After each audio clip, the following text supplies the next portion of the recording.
வீட்டில் உள்ள குப்பைகளை மறுபயன்பாடு செய்வது எப்படி என்பதை பற்றி தெரிந்து கொள்ளலாம். வணக்கம் நண்பர்களே. இன்று நம் வீடுகளில் இருந்து வீணாகும் பொருட்களை எப்படி மறுபயன்பாடு செய்வது என்று பார்க்க போகிறோம்.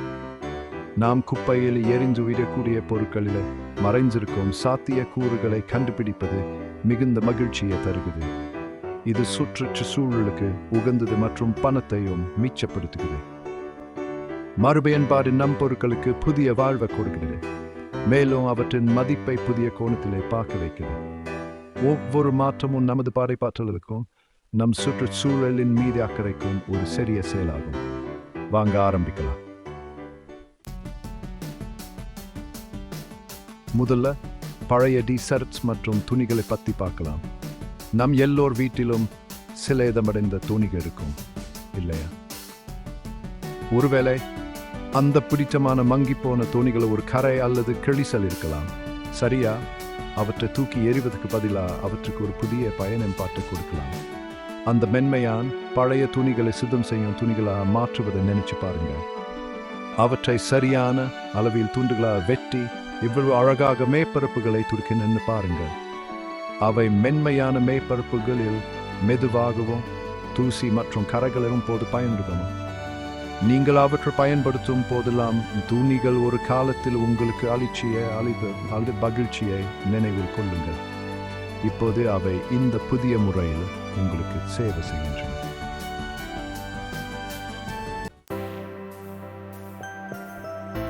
அடுத்து பிளாஸ்டிக் பாட்டில்களை எப்படி மறுபயன்பாடு செய்வது? அவற்றை மறுசுழற்சி தொட்டியில் ஏறிவதற்கு பதிலாக அவற்றுக்கு புதிய வாழ்க்கையை அளிப்போம். அவற்றை அழகான தொட்டிகளாக கற்பனை செய்து பாருங்கள். அவை உங்கள் வீட்டுக்கு ஒரு புதிய பசுமையை சேர்க்கும். பாட்டிலின் மேல் பகுதியை கவனமாக வெட்டி தொடுங்கள். பின்னர் ஒரு துரப்பணம் பயன்படுத்தி கீழே வடிகால் துளைகளை உருவாக்குங்கள். இப்போது அதை சத்தான மண்ணால் நிரப்பி உங்களுக்கு பிடிச்ச நாற்றலை நடவும்.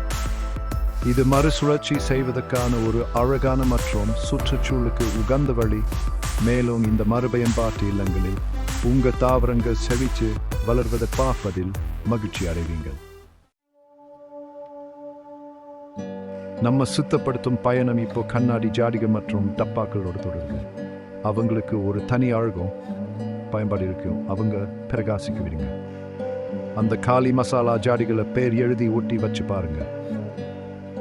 இல்லைன்னா பருப்பு வகைகள், தானியங்கள் இதெல்லாம் வச்சுக்கலாம். சாதாரண கண்ணாடி ஜாடி சூடு பேனா ஸ்டாண்டா மாறிடும். கொஞ்சம் பெயிண்ட் அடிச்சா ஸ்டிக்கர் ஓட்டினா உங்க வேலை பகுதி அழகா மாறிடும். பழைய பேப்பர் புதிய படைப்புகள், பழைய செய்தித்தாள்கள் மற்றும் புத்தகங்களை எப்படி பயனுள்ளதா மாற்றுவது? அவற்றின் கடந்த காலத்தை மதிக்கும் விதமா அவற்றுக்கு ஒரு புதிய எதிர்காலத்தை கொடுப்போம். ஜன்னல்களை சுத்தம் செய்ய அல்லது உடையக்கூடிய பொருட்களை சுற்றி வைக்க இது சரியானது. புத்தகங்களை நடைமுறை பென்சில் வைப்பாங்களா அல்லது ஒழுங்கமைப்பாளர்களா மாற்றலாம். அத்தியாயம் சாய்ந்து உடைந்த பானைகளை தோற்றில் புது வாழ்க்கை. உங்க வீட்டில் உடைஞ்ச பானை இருந்தா கவலைப்படாதீங்க. வாங்க அந்த பானைகளை வச்சு நம்ம தோட்டத்தில் ஒரு புது கதையை உருவாக்குவோம். சின்ன சின்ன துண்டுகளை வச்சு செடிகளுக்கு தண்ணி வடிஞ்சு வழி செய்யலாம். அழகா இருக்கும். இப்போ ஒவ்வொரு துண்டும் உங்க தோட்டத்தோட அழ மேம்படுத்தும். பகுதி 6 அட்டைப்பெட்டிகள். சேமிப்பிருந்து விளையாட்டு நேரம் வரை அடுத்து அட்டைப்பெட்டிகள். ஒரு காலத்தில் நம் வீடுகளுக்கு புதையல்களை கொண்டு வந்த அந்த எளிய கொள்கங்கள். நமது படைப்பாற்றலை வெளிக்கொண்டு அவற்றை மாற்றியமைப்போம். சிறிய பெட்டிகள் வண்ணப்பூச்சு, வண்ண காகிதம் மற்றும் ரிப்பங்களால் அலங்கரிக்கப்பட்டு மகிழ்ச்சியான பரிசு பெட்டிகளாக மாறி ஒருவருக்கு மகிழ்ச்சியை தர தயாராக உள்ள பெரிய பெட்டிகள் ஒரு குழந்தையின் கற்பனையின் கைகள். மாயாஜால விளையாட்டு வீடுகள் உயரமான கோட்டைகள் அல்லது வேகமான பந்தய கார்களாக மாறுகின்றன. சாத்திக்குள் முடிவற்றவை. முட்டை பெட்டிகள் புதிய துவக்களுக்கான சிறிய தொட்டில்கள். நாற்றுகளை நட முட்டை பெட்டிகளை பயன்படுத்தலாம். உடையக்கூடிய முட்டைகளை பாதுகாக்க வடிவமைக்கப்பட்ட அந்த சிறிய அறைகள் புதிய வாழ்க்கைக்கான பராமரிப்பு தொட்டில்களாக மாறுகின்றன. அவற்றை வளமான மண்ணால் நிரப்புவதை கற்பனை செய்து பாருங்கள். ஒவ்வொரு பிரிவிலும் சிறிய விதைகளை கவனமாக வைக்கவும். நீங்கள் அவற்றுக்கு தண்ணீர் ஊற்றும்போது சிறிய முளைகள் சூரிய ஒளியை நோக்கி எழுவதை பார்ப்பதன் மகிழ்ச்சியை காட்சிப்படுத்துங்கள். இது தோட்டக்கலை தொடங்குபவர்களுக்கு ஒரு சிறந்த துவக்கம். இயற்கையின் சுழற்சி இணைவதற்கு இது ஒரு அற்புதமான வழி. கொண்டாட்டங்களே இருந்து படைப்புகளுக்கு ஒயின் தக்கைகள். உங்களிடம் ஒயின் தக்கைகள் இருந்தால் அவற்றை தூக்கி எறிந்து விடாதீங்கள். அவற்றை புதிதாக ஏதாவது ஒன்றா மாற்றுங்கள். உறுதியான டெரிவேட்டுகளை உருவாக்க அவற்றை ஒன்றாக ஓட்டவும். அல்லது கெராமிய தொடுதலுக்காக தனித்துவமான கோஸ்டர்களை உருவாக்குங்கள். எளிமையானது, தனித்துவமானது மற்றும் உங்கள் அலங்காரத்துக்கு ஒரு அரவணைப்பு சேர்க்குது. டிங்கேன்கள் சமையலறை பொருட்கள் இருந்து ஸ்டைலான ஒழுங்கமைப்பாளர்கள் வரை பெரும்பாலும் ஒரு முறை பயன்படுத்தி தூக்கி எறியப்படும் டிங்கேன்கள் மறைந்திருக்கும் ஆற்றல் நிறைய உள்ளது. ஒரு காலத்தில் அவை உணவை எப்படி பாதுகாத்து வைத்ததோ அதேபோல் அவற்றையும் மாற்றி அமைக்கலாம். சுத்தம் செய்து விதவிதமான வண்ணங்களை பூசி உங்கள் மேஜையில் பென் ஸ்டாண்டுகளா பெருமையுடன் நிற்கும் அழகை கற்பனை செய்து பாருங்கள். அல்லது சமையலறையில் வரிசையாக நின்று கத்தி, சிட்டு, கரண்டி, பெயின் பிரஷ்கள் அல்லது தோட்ட கருவிகளை வைச்சிருப்பதை நினைத்து பாருங்கள். அலங்கார ஸ்டிக்கர்கள் அல்லது வாஷி டேப்பை சேர்ப்பது அவற்றின் மண் அலுவல்களை மேம்படுத்துகிறது. உங்கள் வீட்டுக்கு பயனுள்ளதாகவும் ஸ்டைலானதாகவும் ஒழுங்கமைப்பாளர்களை உருவாக்குவது. 10வது அத்தியாயம். பயன்படுத்திய காகிதங்களும் பில்களும் மண்ணுக்கு திரும்புதல். பயன்படுத்திய காகிதங்களும் பில்களும் சூட புதுப்பித்தலின் சுழற்சிக்கு பங்களிக்க முடியும். அவற்றை நாம் தூக்கி எறிவதற்கு பதிலாக மண்ணுக்கே திருப்பி அனுப்புவோம். ஒரு காகித சிதைக்கும் கருவியில் அவற்றை போட்டு மெல்லிய துண்டுகளாக மாற்றுவதை கற்பனை செய்து பாருங்கள். இந்த துண்டுகள் உங்கள் ஒரு குழிக்கு மதிப்புமிக்க சேர்க்கையாக மாறும். கை தைக்கையின் தூண் ஸ்பேக்கை ரேட்டிஃபை இன்னொருக்கான 11வது அத்தியாயம். பழைய சிடி மற்றும் டிவிடிகள் மீண்டும் ஜொலிக்கின்றன. பழைய சிடி மற்றும் டிவிடிகளை எப்படி மறுபயன்பாடு செய்யலாம்? ஒரு காலத்தில் நம்மை மகிழ்விச்ச அந்த பளபளப்பான வட்டுகள் இப்போது மின்னும் அலங்காரங்களாக புதிய வாழ்க்கையை பெற முடியும். அவற்றை கோஸ்டர்களாக கற்பனை செய்து பாருங்கள். அவற்றின் ஒளிரும் மேற்பரப்புகள் வெளிச்சத்தை பிரதிபலிக்கின்றன. அல்லது ஒருவேளை அவற்றை ஒரு மோசை வடிவத்தில் அமைத்து ஒரு அழகான சுவர் அலங்காரத்தை உருவாக்கலாம். அவை வண்ணமயமானவை, ஆக்கப்பூர்வமானவை மற்றும் பழைய மீடியாவை மறுபாடு செய்வதற்கான சிறந்த வழி உங்கள் வீட்டுக்கு ஒரு புதிய அழகை சேர்க்கும். 12வது அத்தியாயம். காலனி பெட்டிகள். காலனிகளிலிருந்து சேமிப்பு பெட்டங்களா? நமக்கு பிடித்த காலனிகளை பாதுகாக்கும் காலனி பெட்டிகள் இப்போது ஒரு புதிய பயணத்துக்கு தயாராக உள்ளன. நம் காணிகளை பாதுகாத்தது போலவே நம் பொருட்களை பாதுகாப்பதற்கும் அவற்றை பயன்படுத்துவோம். வண்ணத்தாள்கள் அல்லது துணிகளால் அலங்கரிக்கப்பட்ட அழகான சேமிப்பு பெட்டிகளை அவற்றை மாற்றுவதை கற்பனை செய்து பாருங்கள். பொம்மைகள், எழுது பொருட்கள் முதல் சமையலறை பொருட்கள் மற்றும் கைவின பொருட்கள் வரை அனைத்தையும் சேமித்து வைக்க அலமாரிகள் அழகாக பொருந்துகின்றன. ஒவ்வொரு பெட்டியும் இப்போது ஒரு நேர்த்தியான சேமிப்பு அறையாக மாறி உங்கள் வீட்டுக்கு ஒழுங்கையும் அழகையும் சேர்க்குது.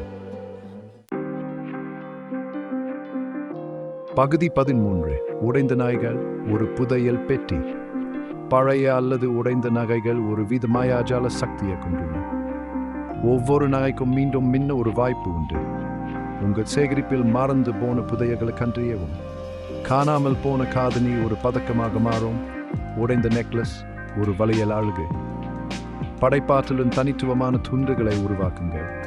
ஒவ்வொரு முறை அணியும் போதும் மகிழ்ச்சியை தூண்டும். 14வது அத்தியாயம். பிளாஸ்டிக் பைகள் மறுபயன்பாடு. பிளாஸ்டிக் பைகளை தூக்கி போடாதீங்கள். அவற்றின் பயன்பாட்டை குறைக்க நாம் பாடுபட்டாலும் நம்மிடம் ஏற்கனவே உள்ளவை இன்னும் உதவியாக இருக்கும். சிறிய குப்பை தொட்டிகளுக்குள் அவற்றை வைத்து பாருங்கள். அவை சுத்தமாகவும் துர்நாற்றம் இல்லாமலும் இருக்கும். அல்லது அவற்றை அழகாக மடித்து மளிகை பொருட்கள் வாங்கும்போது உங்கள் பையில் வைத்துக் கொள்ளுங்கள். உங்கள் பொருட்களை வீட்டுக்கு எடுத்து செல்ல தயாராயிருக்கும். வீட்டை சுற்றி பல்வேறு பயன்பாடுகளுக்கு அவற்றின் வலிமையை பயன்படுத்திக் கொள்ளலாம். எதுவும் வீணாகாமல் பார்த்துக்கொள்ளலாம். 15வது அத்தியாயம். பழைய துண்டுகள். மென்மையும் உறிஞ்சும் தன்மையும் மீண்டும் பயன்பாட்டில். பழைய துண்டுகளை எப்படி மீண்டும் பயன்படுத்தலாம்? நம் கைகளையும் உடலையும் கவனமாக துடைச்சு உலர்த்திய அந்த நம்பிக்கையான தோழர்கள் தொடர்ந்து நமக்கு சேவை செய்ய முடியும். அவற்றை சிறிய துண்டுகளாக வெட்டி கவுண்டுகளை துடைப்பதற்கோ அல்லது பாத்திரங்களை உலர்த்துவதற்கோ சரியான உறிஞ்சும் சமையலை துணிகளை உருவாக்குவதை கற்பனை செய்து பாருங்கள். அவற்றின் மென்மை அவற்றை செல்லப்பிராணி படுக்கைகளுக்கு ஏற்றதாக ஆக்குகிறது. மேலும் நம் பியாரை நண்பர்களுக்கு அரவணைப்பையும் ஆறுதலையும் அளிக்கிறது. அவை மென்மையானவை மற்றும் அதிக உறிஞ்சக்கூடியவை. இந்த நோக்கங்களுக்காக அவற்றை சரியானதாக ஆக்குகின்றன. மேலும் நம் வீடுகளில் அவற்றின் பயனை நீட்டிக்கின்றன. பழைய பல துலக்குமிகள் அவற்றின் உறுதியான கைப்பிடிகளுடன் மற்றும் உறுதியான பிடிஸ்டீல்களுடன் சுத்தம் செய்யும் பணிக்கு தயாராக உள்ளன. அவை ஒரு காலத்தில் நமது புன்னகையைப் போலவே நமது வீடுகளுக்கும் பிரகாசம். டைல்ஸுக்கு இடையே உள்ள குறுகிய இடங்களில் எளிதாக சென்றடையும் கிரெட் கிளீனர்களால் அவற்றை கற்பனை செய்து பாருங்கள். அவற்றின் பிடிஸ்டீல்கள் சிறிய சிக்கலான பகுதிகளை தேய்த்து அழுக்கு மற்றும் கிரீசை துல்லியமாக அகற்றுவதற்கு ஏற்றது. மிகவும் கட்டுப்படுத்தப்பட்ட சுத்தம் செய்யும் அனுபவத்துக்காக செல்ல பிடிஸ்டீல்களை வெட்டி விடுங்க. மேலும் அவங்க வீட்டுக்கு புதிய பிரகாசத்தை கொண்டுவதை பாருங்கள். சின்ன சோப்பு துண்டுகளை வீணாக்காதீங்க. சோதபக்க டப்பாவின் அடியில் ஓட்டிக்கிட்டு இருக்கோம். அந்த மனம் மிகுந்த சிறிய துண்டுகள் ஒரு புதிய தொடக்கத்துக்கான வாய்ப்பை அளிக்கின்றன.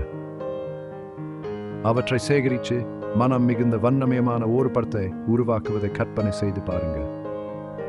சிறிது சூடுபடுத்தினால் அவை உருகி கலந்து புதிய சோபக்க பட்டைகளாக மாறிவிடும். இது வீணாவதை தவிர்த்து உங்களிடம் உள்ளதை பயன்படுத்தி புதிதாக பயனுள்ளதாக ஏதாவது ஒன்றுக்கும் திக்பிரிங்க போய் ஒரு சிறந்த வழியாய். 15வது அத்தியாயம். வெங்காயத்தோலும் பூண்டு தோலும் மண்ணுக்கு உரமாகும். வெங்காயத்தோலையும் பூண்டு தோலையும் தூக்கி போடாமல் காம்போஸ்ட் செய்யுங்கள். பெரும்பாலும் நாம் தூக்கி எறியும் இந்த மெல்லிய தோல்கள் சத்துக்களின் சிறிய புதையல்கள். மற்ற சமையலறை கழிவுடன் சேர்ந்து இவை சத்தான காம்போஸ்டாக மாறுவதை கற்பனை செய்து பாருங்கள். அவை மட்கும்போது மண்ணில் மதிப்புமிக்க சத்துக்களை வெளியிடுகின்றன, உங்கள் தோட்டத்துக்கு ஊட்டமளிக்கின்றன மற்றும் ஆரோக்கியமான தாவர வளர்ச்சியை ஊக்குவிக்கின்றன. இது ஒரு எளிய செயல். கழிவாக கருதப்பட்டதை உங்கள் தோட்டத்துக்கு ஒரு மதிப்புமிக்க வளமாக மாற்றுகிறது. 19வது அத்தியாயம். பழைய காலர்கள். கால சூடேற்றிகளில் இருந்து தூசி துடைக்கும் அதிசயங்கள். தனித்த அல்லது கெழிந்த கால்களை எவ்வாறு மீண்டும் பயன்படுத்தலாம்? நம் கால்களை சூடாக வைச்சிருக்கும் அந்த சங்கரியமான தோழர்கள் ஒரு புதிய நோக்கத்துக்கு தகுதியானது. உங்கள் கையில் ஒன்றை மாற்றி அது தூசி துடைக்கும் கையுறையாக மாற்றுவதை கற்பனை செய்து பாருங்கள். மென்மையான துணி ஒரு காந்தம் போல தூசியை ஈர்க்குது, மேற்பரப்புகளை சுத்தமாகவும் பளபளப்பாகவும் மாற்றுகிறது. இது எளிதானது மற்றும் பயனுள்ளது. மேலும் அந்த தனிமையான காலர்களுக்கு வாழ்க்கையில் ஒரு புதிய வாய்ப்பை வழங்க இது ஒரு அற்புதமான வழி. பகுதி 20. முட்டை ஓடுகள். தோட்டத்துக்கான சின்ன சின்ன பொக்ஷங்கள். உடையக்கூடிய உயிர்களை பாதுகாக்கும் இந்த மென்மையான உடைகளான முட்டை ஓடுகள் உங்கள் தோட்டத்துக்கு ஒரு வரப்பிரசாதம். அவற்றை தூக்கி எறிந்து விடாதீங்கள். அவை வலுவான தாவரங்கள் மற்றும் ஆரோக்கியமான மண்ணுக்கான திறவுகோலை கொண்டுள்ளன. அவற்றை சிறிய துண்டுகளாக நசுக்கி உங்கள் உரத்தொட்டியில் சேர்ப்பதை அல்லது உங்கள் தாவரங்களை சுற்றியுள்ள மண்ணில் நேரடியாக தெளிப்பதை கற்பனை செய்து பாருங்கள். கால்சியம் நிறைந்த இந்த சிறிய துண்டுகள் மெதுவாக மட்கி உங்கள் தாவரங்களை பலப்படுத்தவும் மண் தரத்தை மேம்படுத்தவும் அவற்றின் ஊட்டச்சத்துக்களை வெளியிடும். இந்த எளிய வழிமுறைகளை பயன்படுத்தி நீங்கள் வீணான பொருட்களை மதிப்புமிக்க பொருட்களாக மாற்றலாம். நம்முடைய படைப்பாற்றலும் வழிப்புணர்வும் நம் வீடுகளை மாற்றும். இந்த யோசனைகள் உங்களுக்கு உதவியாக இருக்கும் என்று நம்புகிறேன். சுற்றுச்சூழலுக்கு உகந்ததாகவும் படைப்பாற்றலும் இருப்போம். பொருட்களுக்கு புதிய வாழ்க்கை அளிப்பதில் மகிழ்ச்சியை காண்போம். மறக்காமல் சந்தா செய்யுங்கள், லைக் பண்ணுங்க, ஷேர் பண்ணுங்க. அடுத்த வீடியோவில் சந்திப்போம்.